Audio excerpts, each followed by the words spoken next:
Hello class. Today we're going to be looking at the families of elements and how the periodic table is organized based on valence electrons and chemical properties. So we have three main questions today. Number one, which groups are the most reactive and why? Number two, where are metals on the periodic table? Where are nonmetals? Where are the semiconductors found? And where are man-made elements found? And then number three, which group is stable the way it is? A couple things about this section. You should at some point here color your periodic table and have that labeled and color coded for your use on tests and quizzes.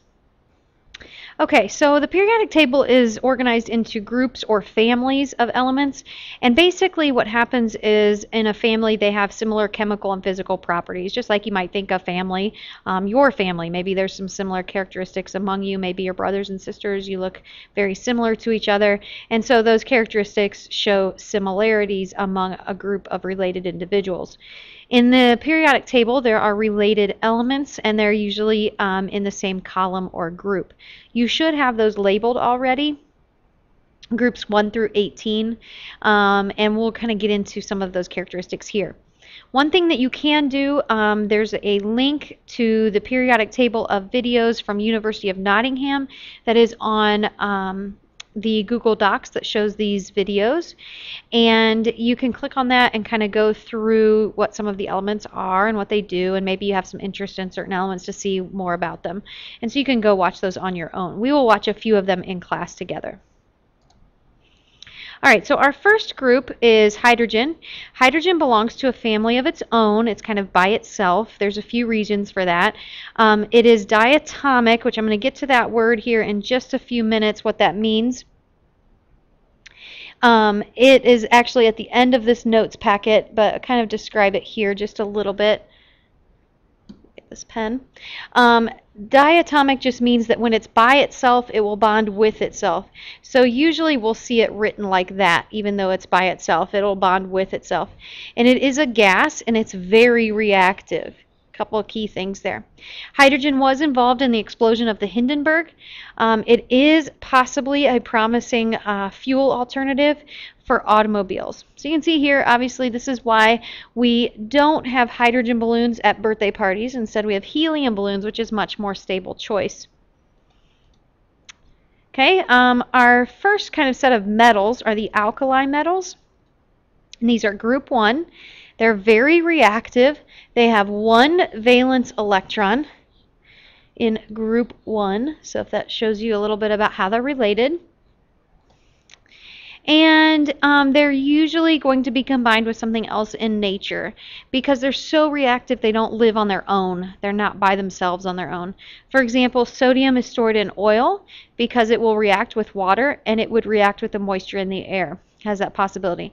If you look in this picture, this is probably potassium in a container of water, and you can see that it causes a little bit of an explosion there or fire. Sodium, potassium, some of those are used in fireworks to have those beautiful color displays. Okay, group 2 is the alkaline earth metals, and you can see the group that's there: beryllium, magnesium, calcium, strontium, barium, and radium. They have 2 valence electrons, so again, kind of a little clue of how we're looking at these: group 2 and 2 valence electrons. These are not quite as reactive as the alkaline metals, but they are still reactive, and they will combine with nonmetals in nature on their own. So some examples of things in this group: calcium and magnesium. Okay, group 3 is our transition metals, and group 3 is actually groups 3 through 12. And this column here should be colored in. It's not colored in correctly. So groups 3 through 12, and they transition to be like metals to being more like nonmetals as they go across.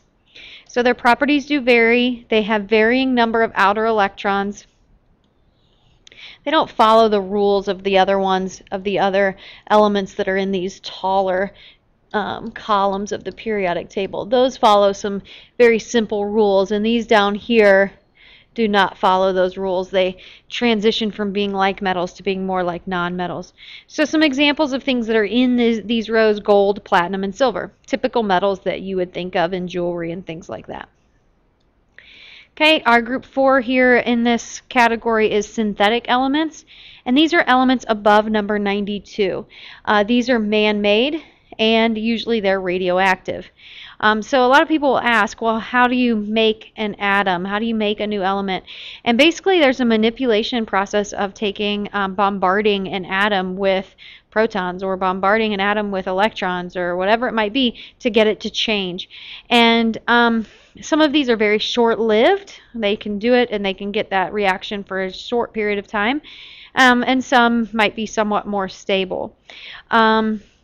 You can see the periodic table, actually ours in our classroom goes up to 114. I believe the most current one is right around 117. And you can go on and see kind of what those are. A lot of them haven't been named yet. They have letters like UUN and UUU as names because they haven't actually officially been named yet. Okay, so now onto the nonmetals. These are on the right side of the periodic table. They do include some elements in groups 13 through 16 and then all the elements in groups 17 and 18. These are very common elements, things that would be found in nature very easily. The first of these groups we'll talk about is group 17. These are called the halogens, and these are very reactive. They're always combined with another element in nature because they are so reactive, and they have 7 valence electrons. So this is kind of a clue here as we get into the things on the right side of the chart. Group 17, 7 valence electrons. Some of the things in this group are chlorine, which would be used as a disinfectant, and then that E, and then strengthening teeth, fluorine. Just to give you an idea of what some of those things are that are in that group. Iodine is also in here, which is used in surgery a lot of times to clean an area before they start surgery. The noble gases, group 18, these are stable the way they are. And the reason they were called the noble gases originally is because they were like nobility. They didn't need to bond with anything else in nature. They're unreactive. They don't make compounds with anything else. And they have 8 valence electrons. So they are happy the way they are. Group 18, 8 outer electrons. There is one exception to the rule here of 8 valence electrons, helium. Helium is happy the way it is, but it only fills the first energy level, and that's just at 2 electrons.